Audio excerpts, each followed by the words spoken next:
দর্শক, দেশ টিভির জনপ্রিয় অনুষ্ঠান জনতার ভাবনায় চট্টগ্রাম থেকে আপনাদের স্বাগত জানাচ্ছি আমি আজিজা হক পায়েল। সমসাময়িক নানা বিষয় নিয়ে সাধারণ মানুষের মন্তব্য জানতে আমাদের এই অনুষ্ঠান। সামাজিক, রাজনৈতিক, অর্থনৈতিক এই সকল বিষয় নিয়ে কি ভাবছে চট্টগ্রামের মানুষ, চলুন সরাসরি তাদের কাছ থেকেই শুনি।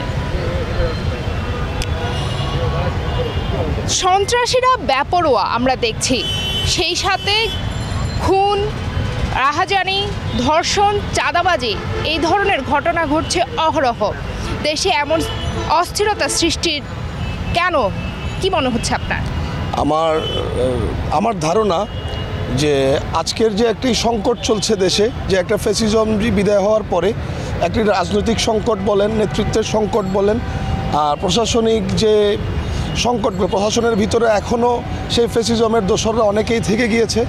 তারা অনেকেই ফ্যাসিজমের দোসরদেরকে লালন পালন করছে বিভিন্ন জায়গায় বিভিন্নভাবে। সেই জন্যই দেখছি যে আমাদের যে দেশে এখন সন্ত্রাসী কার্যক্রমগুলো আগে যেভাবে চলেছে এখন আরও বেশি হচ্ছে।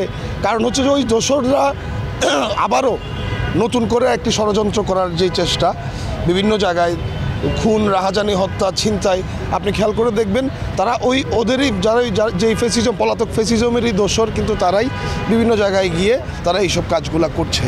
তো তাদেরকে দমনের জন্য শুরুতে আমাদের মধ্যে যেটার দরকার ছিল সেটা হচ্ছে যে প্রশাসনিক সংস্কার, যে যারা ফ্যাসিজমের দোসরেরা প্রশাসনের ভিতরে থেকে গিয়েছে ওই সংস্কারটা খুবই জরুরি। এই সংস্কারটা জরুরি, পাশাপাশি একটি যে নেতৃত্বের সংকট, একটি নির্বাচিত সরকারের যে গুরুত্বপূর্ণ বহন করে দেশের জন্য, এইসব জিনিস নিয়ন্ত্রণ করার জন্য একটি জনগণের নির্বাচিত একটি সরকার গুরুত্ব বহন করছে এই দেশে। আমার যে ধারণা এখানে, কারণ হচ্ছে আমরা এই আন্দোলনটা করেছে সাধারণ জনগণ, বৈষম্য বিরোধী ছাত্র আন্দোলনের ব্যানারে বৈষম্য বিরোধী আন্দোলন যেটা হয়েছে, এই বৈষম্য বিরোধী আন্দোলন হয়েছে সকলের সমতা তৈরি করার জন্য। কিন্তু এখন আমরা দেখছি কিছু কিছু জায়গায় যে আমরা অনেকেই যারা বৈষম্য বিরোধী আন্দোলন করছি তারাই আবার এই সমতাটা করছি না, যেটা আমাদের নৈতিকতার সাথে, বৈষম্য বিরোধী আন্দোলনের যে নৈতিকতা, যে স্পিরিট ছিল, এটার সাথে সাংঘর্ষিক। এই সাংঘর্ষিক হওয়ার কারণে আমার মনে হচ্ছে যে দেশে একটি শৃঙ্খল একটি জাতির মধ্যে একটি বিশৃঙ্খলা তৈরি হচ্ছে। আমরা যতটুকু জানি চাঁদাবাজি করেছে আগের সরকারের আমলে, তারা চাঁদাবাজি করেছে। এখন বর্তমান সময়ে কারা চাঁদাবাজি করছে? আপনি একদমই খুব ভালোভাবেই তদন্ত করলেই দেখা যাবে যে যারা আগের সরকারের যারা চাঁদাবাজি করেছে তাদের নেতারা পালিয়ে গিয়েছে, কিন্তু তারা ভিতরে যারা রয়েছে তারাই এসে ওই যে টেম্পো স্ট্যান্ড বলেন, ফুটপাত বলেন, ওখান থেকে তারাই এখনও চাঁদাবাজি করছে। তাদের নিয়ন্ত্রণে প্রশাসনের কাছেই শুরুতে এটাতে প্রশাসন নিয়ন্ত্রণ করতে হবে, যে আইনশৃঙ্খলা বাহিনী যারা, তারাই এটা নিয়ন্ত্রণে আসতে হবে। তখনই এই চাঁদাবাজি, টেম্পো স্ট্যান্ডের চাঁদাবাজি, ফুটপাত চাঁদাবাজি, ফুটপাত দখলবাজি, এগুলো নিয়ন্ত্রণ সম্ভব। তো মনে করেন এখন আমি নিজেকেও নিরাপদ মনে করতে পারতেছি না, কারণ দেশে যে অনুযায়ী ধর্ষণ হচ্ছে, চাঁদাবাজি হচ্ছে, কোনো হচ্ছে, স্কুল থেকে একটা ছাত্র যখন বাসায় যাওয়ার জন্য প্রস্তুত, সেই মুহূর্তে ছিনতাইকার এসে ওই ছাত্রকে কি অ্যাটাক করতেছে। এখন আমি নিজেও কি মনে করি না, নিজেকে নিরাপদ মনে করি না। এই জন্য দরকার আমাদের একটা নির্বাচনের রুটম্যাপ দিয়ে একটা নির্বাচনের সুষ্ঠু একটা নিরাপদ সরকার চাই আমরা। এই সরকারের মধ্য দিয়ে আমরা আশা করব একটা সুন্দর বাংলাদেশ, নিজেকে নিরাপদ, এবং প্রশাসনকে দৃষ্টি আকর্ষণ করব নিজের কাছ থেকে এবং সকলের কাছ থেকে, যেন প্রশাসন দৃষ্টি রাখে দেশের জনগণের মানুষের সর্বোচ্চ নিরাপত্তার ব্যবস্থা করতে পারে। আমাদের চট্টগ্রামে প্রথম থেকে আমার 2 নম্বর গেট, আজকে 28 বছর রেগুলার আমি 2 নম্বর গেটেই থাকি। যা কিছু দেখছি আমাদের এই চট্টগ্রামের মধ্যে অনেক ভালো আছে ছিল। এই আজকে 1 মাসের মধ্যে যেই অত্যাচার, যেই দর্শন, যেই কার্যকলাপ, যেই চাঁদাবাজি, যেই অটোরিক্সা নিয়ে হাইজ্যাক, মানুষকে জাপটা মারে চেন নেওয়া, আমি নিজের স্বচক্ষে দেখছি। এগুলো এই 1 মাসের ভিতর হয়ে গেছে, কিন্তু এইগুলো আগে ছিল না। আমি 28 বছর রেগুলার এইখানে এই 2 নম্বর গেটে থাকতাম, আগে সৌদি আরব কাটাইছি। এরপরে 2 নম্বর গেটে আমি সবসময় আমার বাসা এইখানে 2 নম্বর গ্রেডের মসজিদের পাচ্ছে। আমি যেগুলো অনুভব করছি, দেশের আইন শৃঙ্খলা না থাকায়, আর একটা জিনিস ওই ইলেকশনটা দেওয়াই খুব ভালো, ইলেকশন না দেওয়াই এইগুলো অত্যাচার অবিচার কেহ না থাকায় মানুষ সুযোগ পাচ্ছে। আর আওয়ামী লীগের যারা ছিল তারাও জড়িত আছে, সব পার্টির লোকেই জড়িত আছে। দর্শন, এই মারামারি, চাঁদাবাজি, কোনো আওয়ামী লীগ বলে কোনো কথা না। এখন বর্তমানে আমি 1 মাসের ভিতর সবগুলো দেখতেছি, নিজের চোখে দেখতেছি। আমি আজকে 28 বছর এইখানে এই 2 নম্বর গেট প্রতিদিন বসে থাকি। আমি মহিউদ্দিন চৌধুরী হজে যাইতে আমি মক্কা শরীফ থাকতাম, ওনার সাথে চলা ফিরে সব কিছু এইখানে থাকি, নিজের স্বচক্ষে যা কিছু দেখছি এগুলো আমি ক্লিয়ার বলতেছি। এই আমাদের দেশে এগুলো হওয়ার 1 মাসের ভিতর কোনো কারণেই নেই। আপনার কেন মনে হচ্ছে এখন এগুলো বেড়ে গেছে, কেন মনে হচ্ছে, এবং আপনি একজন সাধারণ জনগণ হিসেবে আপনি কিভাবে এটার প্রতিকার চাচ্ছেন? এইটা আমি চাচ্ছি আপনি এই 15 দিন 1 মাসের ভিতর যেগুলো বাড়ি গেছে এগুলো হচ্ছে আমাদের প্রশাসন আর ইলেকশন না দেওয়ায়। আর আমাদের আমি বিএনপি করি, আওয়ামী লীগ করে, ওই কেহ জমাত করে, কেহ শিবির করে, কিন্তু এরা কোনো একটা শৃঙ্খলা পাচ্ছে না, কোনো একটা আশ্বাস পাচ্ছে না। এই কারণেই এই উচ্ছৃঙ্খল সৃষ্টি হয়ে গেছে। যে সাধারণ মানুষ মনে করছে এই খুন, চাঁদাবাজি, লুট, এই সমস্ত বিষয় নিয়ে প্রশাসনের একটু ব্যর্থতা রয়েছে। সেই ক্ষেত্রে আমার এখন জানার বিষয় হচ্ছে, অনেকে দাবি করছে আইন উপদেষ্টা এবং স্বরাষ্ট্র উপদেষ্টার পদত্যাগ, এই পদত্যাগ করলেই কি দেশে শান্তি ফিরে আসবে? আপনি কি মনে করছেন? বিসমিল্লাহির রহমানির রহিম। আসসালামু আলাইকুম। 5ই আগস্ট জুলাই আগস্টের যে গণ অভ্যুত্থান, বৈষম্য বিরোধী ছাত্র আন্দোলন এবং ছাত্র জনতার যে গণ অভ্যুত্থান, এই গণ অভ্যুত্থানের মধ্যে ফ্যাসিস্ট স্বৈরাচারী শেখ হাসিনা পালিয়ে যাওয়ার পর বাংলাদেশে একটি বিরাজমান যে গভর্নমেন্ট আসছে, এটা হচ্ছে একটা অন্তর্বর্তীকালীন একটা গভর্নমেন্ট। এই গভর্নমেন্ট আপনার কোনো নির্বাচিত ম্যান্ডেট নেই, যার প্রতিশ্রুতিতে দেখা গিয়েছে এই গভর্নমেন্ট অনেক কিছু করতে চাইলেও পারছে না।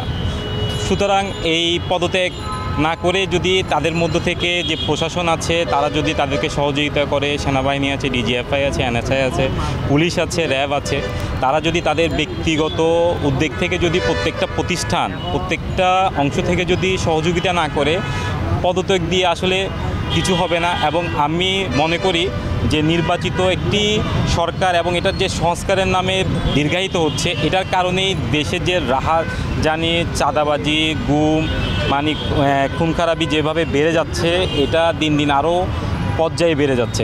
কেন বেড়ে যাচ্ছে? কারণ হচ্ছে যে মানুষ এখন কেউ কাউকে মানছে না, যার মতবাদ করে করছে। কারণ এতদিনের একটা শৃঙ্খল বোধের মধ্যে তারা আবদ্ধ ছিল।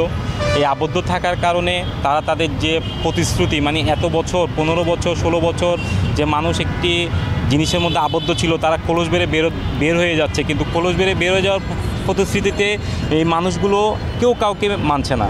প্রতিশ্রুতিতে কি হচ্ছে, যারা স্বৈরাচারী আওয়ামী লীগের দোষর ছিল, যারা আগে চাঁদাবাজি করতো, যারা আরামায়েশে ফ্ল্যাটে থাকতো, একটা বিশাল অ্যামাউন্ট তাদের প্রত্যেক মাসে চলে আসতো, তারা এখন সেটা পাচ্ছে না। তারাই এখন রাতের অন্ধকারে চুরি, ডাকাতি, চাপাতি নিয়ে মানুষকে আক্রমণ করছে। আপনি দেখতে পাবেন যে আগে যে ছিনতাইগুলো হতো, মানুষকে বলতো মোবাইল দিয়ে দাও, কিন্তু এখন গিয়ে ওপেন তাকে গুলি করা হচ্ছে, ওপেন তার থেকে জিনিসপত্র নিয়ে ফেলা হচ্ছে, তাকে আগে জখম করা হচ্ছে। এগুলো কেন করা হচ্ছে? ওই মানুষগুলোই, তারা কোনো ধরনের ইনকাম সোর্স নাই, তাদের যে আগে একটা অর্থ আসতো আওয়ামী লীগের, এটা পাচ্ছে না। তারা এখন নিজের দেশে থেকে পরাধীন মনে করে, নিজেদেরকে পরাধীন মনে করে মানুষকে আক্রমণ করছে, তাদের উপর ঝাঁপিয়ে পড়ছে।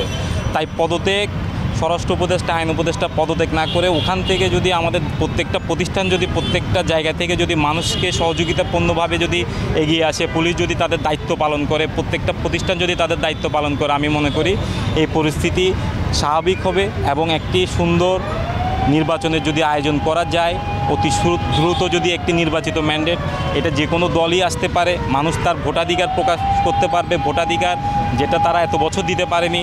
সেই ভোটাধিকারের মাধ্যমে মানুষ তাদের যে একটা নির্বাচিত সরকার পাবে, তারা একটা গণতান্ত্রিক সরকার পাবে, দেশের মধ্যে একটি শান্তি শৃঙ্খলা বিরাজমান হবে, মানুষ স্বতঃস্ফূর্তভাবে রাতের বেলায়ও চলাফেরা করতে পারবে, আমি এটা আশা করি। স্থানীয় নির্বাচন যদি আগে হয় তাতে আমাদের একটা পূর্ব প্রস্তুতি, জাতীয় নির্বাচনকে আরও ডেভেলপ করার ক্ষেত্রে আমাদের একটা প্রস্তুতি আসতে পারে আর হতে পারে আর কি। তো স্থানীয় নির্বাচন যদি আগে হয় সেই ক্ষেত্রে জাতীয় নির্বাচন একটু পরে হলে তাইলে নির্বাচন কমিশনার বা আমরা যারা জনগণ ভোট দিব তারাও মানে একটু সাহস নিয়ে হ্যাঁ বলতে পারে যে প্রথম নির্বাচনটা এরকম হচ্ছে, পরে নির্বাচনটা আরও একটু ইয়ে হবে, মানে প্রোলাইট হবে এটা আর কি। স্থানীয় নির্বাচনটা আগে যাচ্ছেন, হ্যাঁ, আপনি কোন নির্বাচনটা আগে যাচ্ছেন, স্থানীয় নির্বাচন বা জাতীয় নির্বাচন? অবশ্যই আমরা জাতীয় নির্বাচনটাই আগে চাচ্ছি।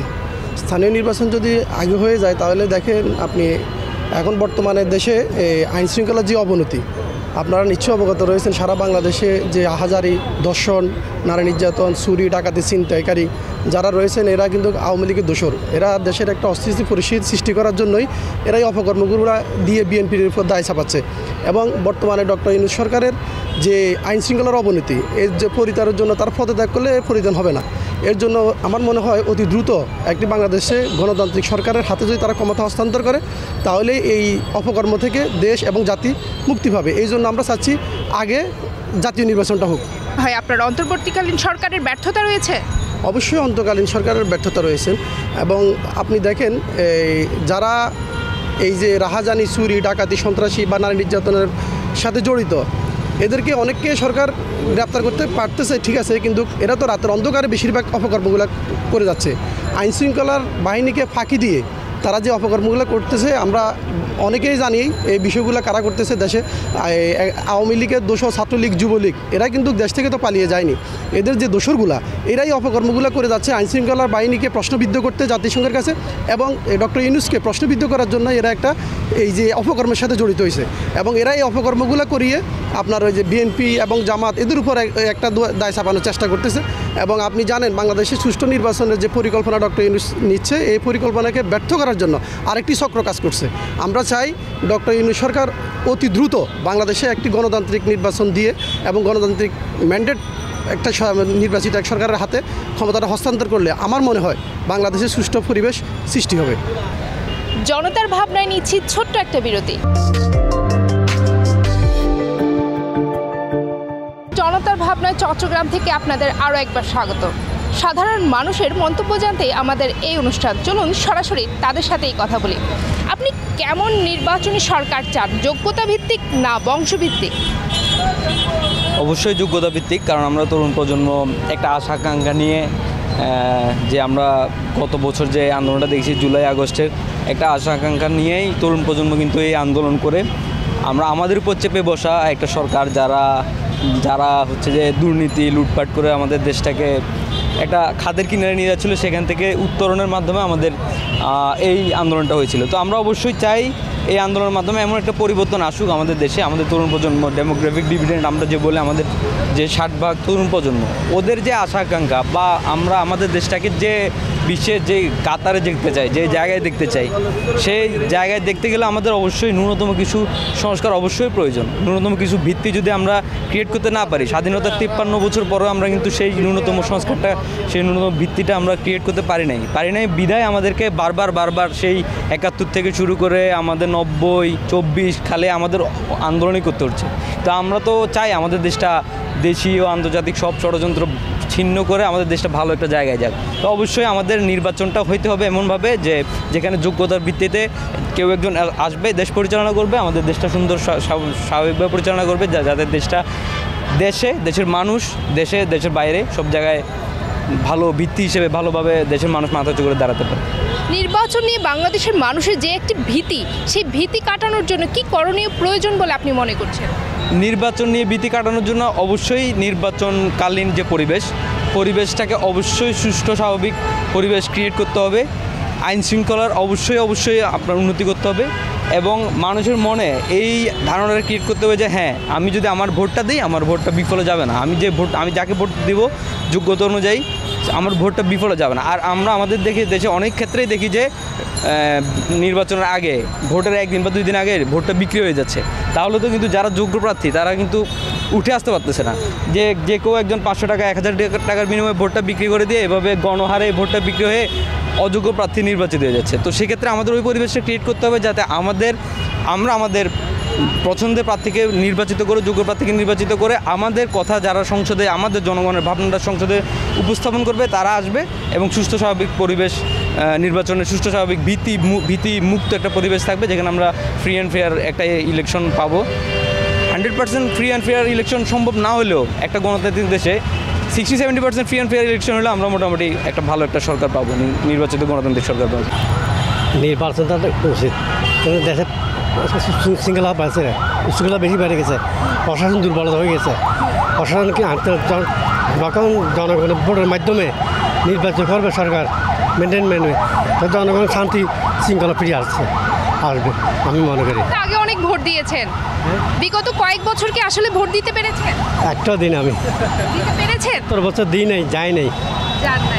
এখন কি ধরনের পরিবেশ হলে আপনি ভোট দিতে যেতে পারবেন? দেশে শান্তি শৃঙ্খলা ফিরে আসলে এবং জনগণের মেনটেন নিয়ে যারা সংসদ ভবন যাবে তাদের উচিত মানে দেশে শান্তি শৃঙ্খলা ফিরে আসবে, আমি এটা মনে করি। আপনি কেমন পরিবেশ হলে ভোট দিতে পারবেন? হ্যাঁ, কেমন পরিবেশ ভালো, মানে যে দেশের উন্নয়ন করতে পারবে যে কোনো এমপি তাদেরকে গণতন্ত্রের মাধ্যমে ভোট দিয়ে আমি যোগাযোগ করবো।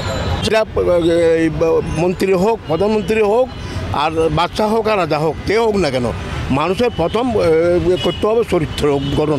সেই চারিত্রিক গঠন যতক্ষণ পর্যন্ত করা হবে না ততক্ষণ পর্যন্ত দেশে কোনো শান্তি আসবে না। আমি চাচ্ছি মানুষ সমস্ত অসৎ কর্মকাণ্ড ত্যাগ করে সৎ কর্মকাণ্ডে যতক্ষণ ফিরে আসবে না ততক্ষণ পর্যন্ত দেশের শান্তি কেউ ফিরে আনতে পারবে না। যদিও ওই বলা হয় বিএনপি গভর্নমেন্ট আসলে এইটা হবে, ওই জমাত আসলে এইটা হবে, কিন্তু তাদের উচিত তারা সৎ চরিত্রে ফিরে আসে, যে মানবতা বিরোধী কোনো কাজ তাদের দ্বারা যতক্ষণ সংগঠিত হবে না ততক্ষণ দেশের শান্তি না বজায় থাকবে। সৎ চরিত্র যতক্ষণ পর্যন্ত মানুষের থাকবে ততক্ষণ পর্যন্ত দেশের শান্তি থাকবে। তাই সবাই মানব সন্তান জন্মসূত্রে ইসলাম ধর্মে জন্মগ্রহণ করে, সেটার সাপেক্ষে একটা হাদিস আছে, কুল্লু মৌলুদ্দিন ইয়েলুদু আলা ফিতরুদ্দিন, অর্থাৎ সমস্ত মানব সন্তান জন্মগ্রহণ করে ইসলাম ধর্মে, এবং সেই ইসলাম ধর্ম অনুযায়ী যদি সে চরিত্র গঠন করে তাহলে দেশে অটোমেটিক শান্তি ফিরে আসবে। আমার মূল কথাটা হচ্ছে যতক্ষণ মানুষ সৎ চরিত্র গঠন করে নিজের জীবনকে গড়ে তুলবে না ততক্ষণ মানুষ তথা সমস্ত দেশ অশান্তি থাকবে, এই আমার মূল কথা। মানুষ দেশের আইন শৃঙ্খলা পরিস্থিতি স্বাভাবিক করে তাড়াতাড়ি দ্রুত সময়ের মধ্যে নির্বাচন চাচ্ছে এবং সকলের অংশগ্রহণে শান্তিপূর্ণ একটা নির্বাচন চায় বাংলাদেশের মানুষ। আমি এখন আরেকটু জানার চেষ্টা করব, কুয়েট সহ বিভিন্ন বিশ্ববিদ্যালয়ে আমরা নানা ধরনের ঘটনা আমরা দেখেছি, ঘটনা ঘটছে অহরহ। তো সেই ক্ষেত্রে আপনি ছাত্র রাজনীতি কোন দিকে যাচ্ছে বলে মনে করছেন? আসলে দেখুন, একটি রাজ্যের তখনই পতন হয় যখন তার সুবিচার উঠে যায়। রাজ্যে যখন সুবিচার উঠে যায়, এই সুবিচার নিশ্চিত করার জন্য আমার যে ধারণা যে ছাত্ররা রাজনীতিতে, শিক্ষিত ছেলেরা যখন রাজনীতিতে আসবে, দেশ পরিচালনায় আসবে, তখনই এই দেশের একটা সুবিচার নিশ্চিত করা সম্ভব। ছাত্র রাজনীতি এতটাই গুরুত্বপূর্ণ যে ছাত্ররা যখন রাজনীতি করে, যখন যুবক হবে, যুব সমাজে ঢুকবে, তখনই তারা আস্তে আস্তে ওই রাজনীতির দীক্ষা নিয়ে দেশটা পরিচালনার যে মূল উদ্দেশ্য, মূল লক্ষ্য, এগুলো শিখে আসবে। দর্শক, জনতার ভাবনায় নিচ্ছি ছোট্ট একটা বিরতি। জনতার ভাবনায় চট্টগ্রাম থেকে আপনাদের আরও একবার স্বাগত। সমসাময়িক নানা বিষয় নিয়ে সাধারণ মানুষের মন্তব্য জানতে আমাদের এই অনুষ্ঠান, চলুন সরাসরি তাদের কাছ থেকেই শুনি। সামনেই আসছে রমজান। এই রমজানে ভোজ্য তেলের সংকট রয়েছে। এই সংকট এভাবেই চলতে থাকলে কিভাবে রমজানে আপনি ভোজ্য তেলের সংকট মেটাতে পারবেন বলে মনে করছেন? আসলে সংকট যেটা আগে ছিল, আমরা যেটাকে ফ্যাসিস্ট শাসন আমল বলি, তখন যেরকম সিন্ডিকেটের যে একটা উৎপাত ছিল, আমরা কিন্তু এই সরকার আমলে সেই সিন্ডিকেটের উৎপাতটা কিন্তু আমরা ভাঙতে পারিনি। সে একই প্রকার সিন্ডিকেট কিন্তু এখনও কাজ করে যাচ্ছে। তো এই সংকট উত্তোলনে আমাদের সরকারকে কিন্তু খুব ভালো রকমের স্টেপ নিতে হবে। এখনও সরকার কিন্তু নড়বড়ে অবস্থায় আছে। সরকার কিন্তু তার যে অ্যাক্টিভিটিসটা ওইটা কিন্তু দৃশ্যমান করতে পারছে না এখনও। এটা আসলে জনমনে বেশ ভালো রকমের কনফিউশন সৃষ্টি করতেছে যে সরকার আসলে চাচ্ছেটা কি। সরকার যদি 6 মাস 7 মাস পরেও যদি এই সিন্ডিকেটগুলো ভাঙতে না পারে, সরকার তো নির্দলীয় সরকার, উনি তো কোনো একটা নির্বাচিত দলের সরকার নয়, সেহেতু ওনার সর্বপ্রথম এটা উচিত ছিল যে সিন্ডিকেটগুলো আগে ভাঙা। সেক্ষেত্রে আমরা দেখতে পাচ্ছি যে সিন্ডিকেটগুলো কিন্তু এখনও ভাঙা যাচ্ছে না। আগে একদল খাইছে, এখন আরেক দল খাচ্ছে। তো সেক্ষেত্রে ভোগান্তির দিন শেষে আমাদেরই। আসলে বাজার তো করেন, জি জি ধারণা আছে কেমন মনে হচ্ছে? আসলে বাজারে যে পণ্যর দাম, সেই পণ্যর দামটা আমাদের এখন রমজান, যেহেতু রমজান আসতেছে, তো মধ্যবিত্ত ফ্যামিলি যারা আছে তাদের পক্ষে মানে দামটা অ্যাফোর্ড করা সম্ভব না, তাই দামগুলো কমানো উচিত। আর গরু মাংস যে বিষয়টা, গরু মাংসের দামটা ফিক্স করে দেওয়া উচিত, যাতে সকল শ্রেণীর মানুষ একটা মিনিমাম দামে কিনতে পারে। রমজান মাস আসলে মনে করেন সব সময় এই যে ফেসিবাদী সরকার ছিল, সব সময় সিন্ডিকেট ব্যবসা। যেমন আমরা আচারের ব্যবসা করি, 1 কেজি বড়ই আমরা আগে আনছি 50 টাকা করে, এখন 110 টাকা করে বিক্রি করতেছি। মানে আমরা 10 টাকা করে বিক্রি করলেও আমরা দিন মজুর মানে কর্মে আর টাকায় গা বুঝাইতে পারি না, বুঝছেন। তখন আমরা চাই সুস্থ নির্বাচন হলে আমাদের যে দ্রব্যমূল্য যেগুলো আছে এগুলো ইনশাল্লাহ নিয়ন্ত্রণে আসলে আমাদের শ্রমজীবী যারা আছে দিন মজুরেরা আমরা একটু শান্তি পাবো। তারপরে রাস্তাঘাটে আনাচে কানাচে চুরি হামলা গুম হত্যা এগুলা খুব বেশি হইতেছে। যেমন আমরা যে চট্টগ্রামে আছি, আমাদের বাড়ি হচ্ছে সিলেট হবিগঞ্জ জেলা, আমরা যে ব্যবসা করি এই ব্যবসা নিয়ে ঠিকমতো চলতে পারি না। রাস্তাঘাটে আনাচে কানাচে টুকাইরা টাকা পয়সা নিয়ে যায়, কিন্তু এগুলা করে টুকাইরা আর ভালো ভালো ওই নেতাগুলোর উপরে চাপ যায়। তা আমরা চাই সুস্থ নির্বাচন হতে অতি শীঘ্রই এতে নির্বাচনটা এগিয়ে যায়। আমরা এটাই চাই, আমরা এটাই আশা এবং প্রত্যাশা। ছাত্রদের যে দলটা গঠন হয়েছে, ছাত্ররা যে ভূমিকাটা জুলাই আন্দোলনে দেখিয়েছে, তার মধ্যে প্রমাণ করে তাদের ওই শক্তিমত্তা এবং বুদ্ধিমত্তা এবং চিন্তা বিচক্ষণতা রয়েছে। আর দেশকে বিনির্মাণে এবং কি সামনের দিকে এগিয়ে নিয়ে যেতে নতুন তরুণ নেতৃত্বে যে স্পিডটা তারা দেখিয়েছে জুলাই আন্দোলনের মধ্যে, আমার মনে হয় যে নেতৃত্বে দলটা গঠন হচ্ছে ছাত্রদের নেতৃত্বে, এটা আশা করি ভালো একটা বাংলাদেশের জন্য, নতুন একটা বাংলাদেশ বিনির্মাণের জন্য সহায়তা করবে। আর তাদের জন্য সবসময় শুভকামনা। দর্শক, আমরা এতক্ষণ শুনছিলাম দেশে যে অরাজকতা সৃষ্টি হয়েছে এবং চাঁদাবাজি থেকে শুরু করে যে লুট আমরা দেখেছি প্রতিনিয়ত হচ্ছে, দেশের মানুষের যে অস্থিরতার সৃষ্টি হয়েছে রাতের আধারে মানুষের চলাফেরা করতে, এবং নারীদের দিনে দুপুরে রাতের আধারে যে কোনো সময় চলাফেরা করতে যে অস্থিরতা সৃষ্টি হয়েছে, এই সকল বিষয় নিয়ে এতক্ষণ আমরা কথা বলেছিলাম। সকলেই আমাদেরকে আইনশৃঙ্খলা বাহিনীর একটু তৎপর হওয়ার জন্য আহ্বান জানিয়েছেন এবং সকলের মতামত তুলে ধরেছেন। সামাজিক, রাজনৈতিক এবং অর্থনৈতিক সকল বিষয় নিয়ে আমরা এতক্ষণ কথা বলেছিলাম। চট্টগ্রাম থেকে আপনাদের সাথে আরও একবার যুক্ত হব অন্য কোনো পর্বে। আজকে এখানেই বিদায় নিচ্ছি। ততক্ষণ পর্যন্ত ভালো থাকবেন, সুস্থ থাকবেন। আল্লাহ হাফেজ।